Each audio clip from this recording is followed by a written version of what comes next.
berita buruk nih. Biasanya sepedaku tuh parkir di sini. Hari ini pulang kantor. Nah ini lucu sih nih ya. Jadi kalau misalkan ada barang hilang, ternyata laporan ke polisi itu harus ada bukti kepemilikan yang dibuktikan dengan kwitansi. Ini teteh ini kan hilang sepeda ya. Kita jadi pertanyaan nih, kalau misalnya yang hilangnya ayam, yang hilangnya laptop gitu, yang hilangnya lemari atau kulkas ya, terus apakah harus ada bukti kepemilikannya? Nah ini bingung juga ya polisi ini tuh ya. Jadi menurut kita harus ditiru polisi-polisi di negara maju sih ya. Mereka itu kan kalau misalkan ada laporan kehilangan, dicari dulu barangnya, ditemuin dulu barangnya. Nanti di pengadilan barulah diungkap barang ini tuh hilangnya kenapa, kepemilikannya milik siapa. Ini belum juga dicari, belum juga diselidiki, tapi udah langsung ribetnya itu harus minta ini itu, invoice ini itu gitu. Nah ini menurut kita kalau misalkan memang ada yang salah dari polisinya ya ditindak ya. Tapi kalau misalkan ada yang salah dari proseduralnya memang harus diubah sih sistemnya ini. Ini bener-bener rusak banget sih ya. Maksudnya ribet banget gitu ya tipe laporan polisi itu gini. Kayak ribet aja gitu. Ini kita baru selesai rapat, ya kan, dengan Kementerian Perhubungan dan PT KAI. Ya. Kebiasaan masyarakat kita itu ketika misalkan melihat tanah atau lahan kosong, dia bakal langsung nempatin dan bahkan mendirikan bangunan di situ, entah untuk dagang atau untuk tinggal. Dan akhirnya sampai punya anak, punya cucu diam di situ. Dan ketika misalkan tahu itu tanah punya negara, dia nggak mau dipindah, nggak mau direlokasi, dan kadang juga minta ganti rugi. Kan aneh ya, padahal itu tanah punya negara. Ini yang bakal dialami atau bakal menjadi tantangan buat Bapak Deddy Mulyadi ketika mereaktivasi jalur Bandung Kota ke Ciwidey, jalur kereta ya. Karena di sepanjang jalur kereta itu sudah diisi penuh oleh masyarakat-masyarakat yang mendirikan bangunan ilegal. Nah gitu jiwa maling sih ya. Tapi intinya memang sulit. Tapi kalau misalkan ini bisa terrealisasi, ini kan wacana dari gubernur sebelumnya juga ya. Bagus banget. Ini bakal mengurangi kepadatan di jalanan kota Bandung. Karena pasti orang kerja dari Ciwidey, mobilitasnya bakal lebih prefer pakai kereta api gitu. Ini bagus banget sih kalau bisa sampai jadi ya. Ente ampe doer baca selawat sama Nabi Muhammad puluhan miliar nggak bakal ketemu sama Rasulullah. Kenapa saya bilang begitu? Karena semua perlu pelantara. Mau ente triliunan baca Kita selawat. ini heran banget ya kenapa MUI Majelis Ulama Indonesia nggak pernah memperkarakan orang-orang seperti ini. Padahal mereka ini udah sesat banget dan melenceng dari akidah Islam. Bagaimana mungkin ya kita bersolawat harus melalui mereka dulu gitu. Padahal kan kita solawat ya tinggal solawat aja, berdoa langsung gitu, meminta ya tinggal meminta aja pada Allah. Padahal itu bisa kita lakukan. Tapi mereka ini membuat seolah-olah kalau mau berdoa, kalau mau meminta sesuatu itu harus melalui mereka. Ini kan benar-benar aneh gitu, melenceng dari Islam. Tapi MUI diam aja. Ini kan menurut kita sih untuk kepentingan mereka pribadi ya. Mereka ini kan melakukan ini mungkin karena untuk kepentingan harta, kepentingan jabatan. Dan ini tuh melecehkan Islam. Tapi nggak ada tindakan apapun dari MUI terhadap orang-orang yang melenceng dan sesat ini gitu. Kan aneh ya? Jangan seperti itu dong Bu. Ini main tangan ini. Yang namanya anggota dewan itu teman-teman, mereka ini adalah babunya rakyat. Betul, mereka ini babu atau pembantu kita yang kita gaji untuk mewakilkan kita di Senayan, mewakilkan kita di parlemen untuk kepentingan-kepentingan kita rakyat. Selama ini logika kita itu selalu kebalik-balik menganggap pejabat, anggota dewan itu adalah di atas kita. Kita ini harus selalu menghormati mereka. Ini logika yang salah, sehingga kejadian-kejadian arogansi seperti tadi itu kembali terjadi dan terjadi terulang dan terulang lagi. Karena paham mereka itu merasa mereka di atas kita, pejabat. Mereka itu merasa bisa melakukan apapun. Ini logika yang harus diubah. Kedepannya kita masyarakat harus paham kalau mereka itu babunya rakyat. Mereka itu harus taat pada kehendak rakyat. Taat pada rakyat. Hormat pada rakyat. Jangan dibalik-balik. Kalau misalkan mereka berbuat salah ya mereka dihukum. Kalau misalkan mereka seenaknya mereka dihukum. Karena kita rakyat itu adalah bos mereka. Jangan dibalik-balik cuy. Ini sering banget kebalik loh. Assalamualaikum warahmatullahi wabarakatuh. Baru juga kemarin kita ngedengar kasus yang terjadi terhadap dokter spesialis atau PPDS yang ada di salah satu kampus ternama di Bandung, di salah satu rumah sakit ternama punya pemerintah gitu ya. Kasusnya kalian semua tahu. Ternyata ini ada lagi baru kasus yang terjadi juga terhadap dokter spesialis kandungan pula, dan ini terjadinya ya di kota Garut, Jawa Barat ya. Hal-hal gini tuh terjadi terus-menerus gitu ya, nggak sekali dua kali terjadi terhadap dokter spesialis baik yang masih pendidikan ataupun yang sudah praktek. Menurut kita sih yang harus dievaluasi total adalah sistem pendidikan dari spesialis ini sendiri. Ada yang rusak pasti, karena mentalnya ini nggak ada yang benar rata-rata, entah itu bullying dan lain-lain ya. Kalau misalkan memang ada yang rusak dari sistemnya harus dirubah total. Kalau dari orangnya harus dipecat semua. Kalau misalkan dari mental pribadinya maka harus ada bimbingan konseling tiap tahun atau tes kejiwaan. Karena yang gini tuh nggak bisa terulang terus cuy. Ini banyak banget kasus-kasus gini ya, padahal ini orang-orang pintar loh. Miki kenal Zia dari acara kajian. Ketemu di mana kan kalian tadi kamu kan kuliah di Bandung, kamu kuliah di Surabaya. Ketemunya di mana? Ketemunya di kajian. Masya Allah. Masya Allah. Oh, berarti Gini ya, ketika kalian berbuat dosa gitu ya, dosa zina misalkan, itu adalah urusan kalian sepenuhnya sama Allah. Dosa kalian, kalian yang tanggung. Dosa kalian, kalian yang nanti bakal bertanggungjawabkan. Cuman yang jadi masalah adalah ketika kalian itu membungkus suatu dosa dengan syariah. Seolah-olah dosa ini tuh nggak terlihat dosa karena kalian itu membungkusnya dengan syar'i gitu. Nah ini yang jadi masalah. Banyak banget contohnya kayak misalkan kajian-kajian di mana di dalamnya itu lawan jenis bercampur, di dalamnya itu cuma cinta-cintaan, pacaran tapi Masya Allah. Pacaran itu nggak Masya Allah bro. Pacaran itu astagfirullah karena itu tuh zina dan mendekati zina. Hal-hal ginilah yang selalu kita kritik. Jangan menggunakan Islam untuk membenarkan dosa kalian. Kalau kalian mau berdosa ya udah saya dosa aja gitu, nggak usah dibungkus Islam. Jadinya munafik ini. Ini dosa besar. Gue bilang, tahu gitu gue parkir aja di gedungnya daripada gue parkir nang pinggir jalan 60.000 ya kan. 60.000 per mobil ini kalau misalkan dikalikan sehari berapa mobil udah kaya raya, dan ini adalah praktek pungli yang memang benar-benar lazim terjadi di semua kota yang ada di Indonesia. Kenapa ini bisa diungkap, kenapa ini bisa langsung ditangkap, ya karena viral aja. Sekali lagi kuncinya viral, kalau nggak viral ya bakal gitu lagi. Kita lihat berapa lama Tanah Abang ini bakal terbebas dari pungli gini. Ya nggak akan lama sih, paling bulanan atau mingguan ke depan bakal ada lagi. Sekali lagi penindakannya itu harus menyeluruh sampai ke akar-akarnya. Yang namanya pungli itu ya, yang di jalanan mintain itu tuh cuma kroconya doang cuy. Ini kita kasih sedikit petunjuk ya. Sebenarnya di belakang itu ada bosnya yang mau organisir, nanti di tiap tempat itu bakal dia mintain duit, bakal store ke dia. Ini yang ditangkapnya coba. Jadi yang namanya pungli itu bakal beres. Gimana Tanah Abang nggak sepi ya?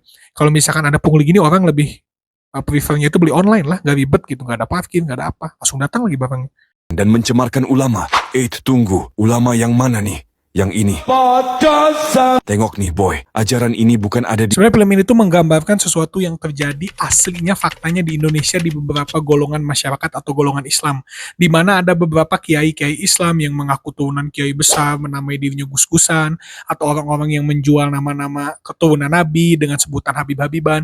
Mereka ini kan rata-rata menjual nama-nama tersebut untuk mendapatkan kekayaan, untuk mendapatkan wanita bahkan, atau untuk misalkan mendapatkan harta dengan cara hal-hal yang sebenarnya Nabi pun gak ngajarin. Jadi film ini full menurut kita mengungkap fakta yang ada di Indonesia, meskipun sebenarnya film ini tuh yang buat di Malaysia loh padahal. Tapi ya filmnya bagus karena mengkritik secara langsung yang ada di Indonesia, fenomena yang ada di Indonesia, di mana bid'ah ini kan ajaran yang ditambah-tambahin ya. Dan Rasulullah sendiri kan sebenarnya udah jelas gitu ajarannya gimana, nggak usah ditambah-tambahin sebenarnya. Dan ini tuh di Indonesia lazim, banyak banget, termasuk para penyembah kubur juga banyak juga cuy.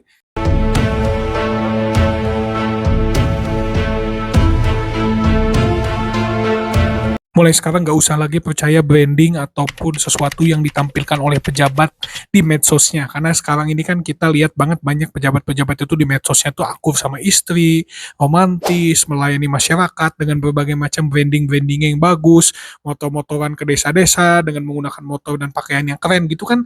Seolah-olah kayak dia itu peduli terhadap masyarakat, dia itu peduli terhadap rakyat, dia ini bersih, dia ini mendengarkan aspirasi rakyat. Kenyataannya ya ternyata banyak kasus, tersandung kasus korupsi lah, tersandung namanya disebut-sebut dalam dugaan korupsi lah, tersandung kasus perselingkuhan lah. Nah hal-hal gini tuh bikin kita masyarakat semakin sadar untuk tidak langsung mentah mempercayai pejabat di brandingnya, karena branding ini kan bisa dibuat ya, kayak misalkan di medsosnya, di apanya itu kan konten-konten bisa dibuat. Makanya masyarakat harus lebih peka lagi, nggak hanya ngelihat dari konten. Kalau konten bagus ya kita selidiki gimana aslinya.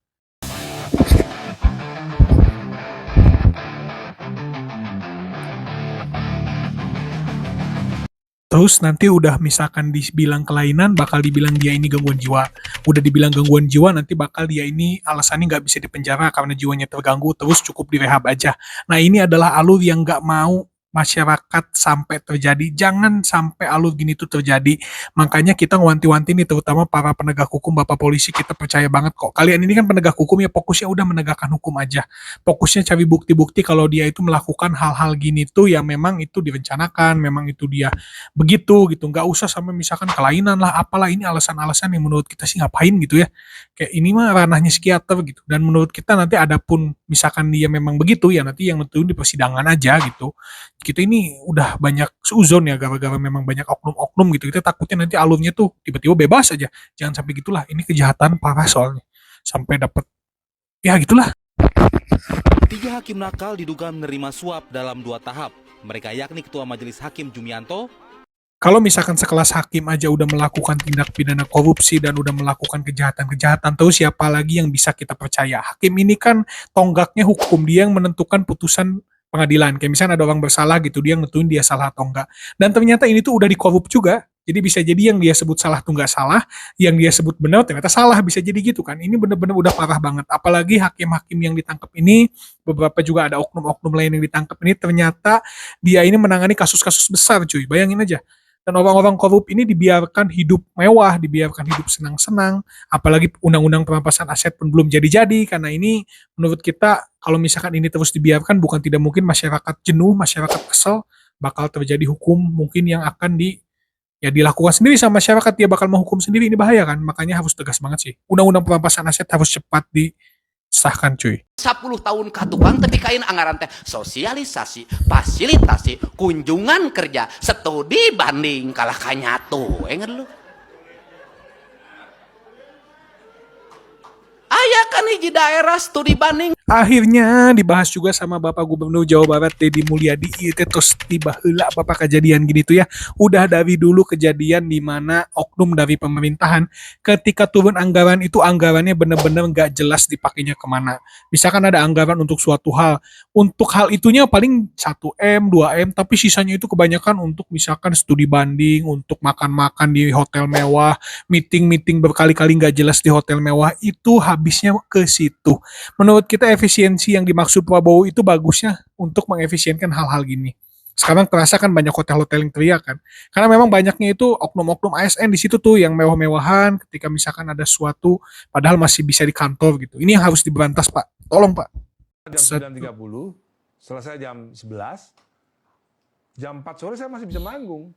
Enak banget cuy, kerja cuma segitu waktunya dan kerjanya juga cuma meeting-meeting di ruang ber-AC dapat puluhan juta. Tapi waktu kerjanya enak banget nih yang disampaikan sama Bapak Ahmad Dhani ya, kalau memang anggota dewan jam kerjanya segitu, why sih? Karena kita pun yang swasta, kita pun yang bayar pajak yang ngegaji kalian puluhan juta itu kerja itu office hour Pak. Dari jam 8 sampai jam 4 sore. Itu pun kalau nggak ada lembur. Kadang kita dipaksa buat lembur lagi. Kadang gaji lemburnya juga nggak cair. Jadi ayo lah Pak, ini benar-benar DPR ini menurut kita sih adalah sebuah kerjaan impian para orang-orang malas. Orang malas mana yang nggak mau jadi anggota dewan ya? Digaji puluhan juta, kerja juga nggak sampai sore-sore amat lah kalau gitu mah.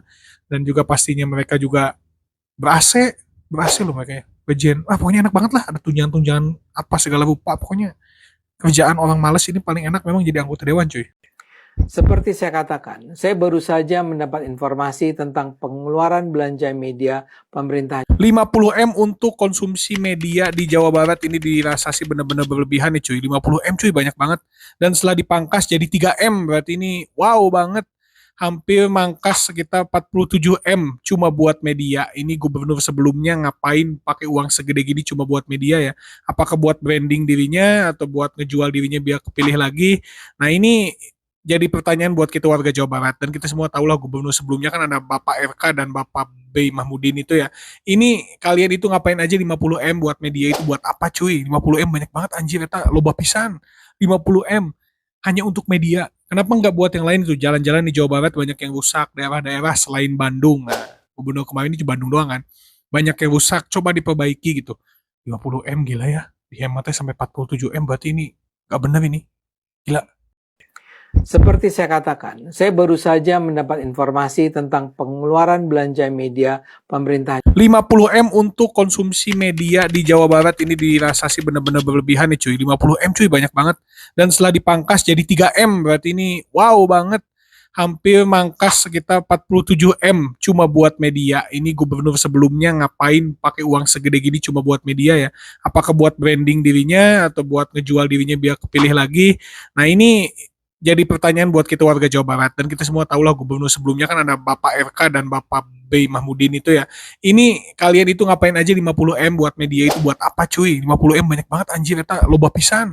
50M hanya untuk media. Kenapa nggak buat yang lain tuh? Jalan-jalan di Jawa Barat banyak yang rusak, daerah-daerah selain Bandung. Nah, gubernur kemarin ini di Bandung doang kan. Banyak yang rusak, coba diperbaiki gitu. 50 M gila ya. Dihematnya sampai 47 M berarti ini nggak bener ini. Gila.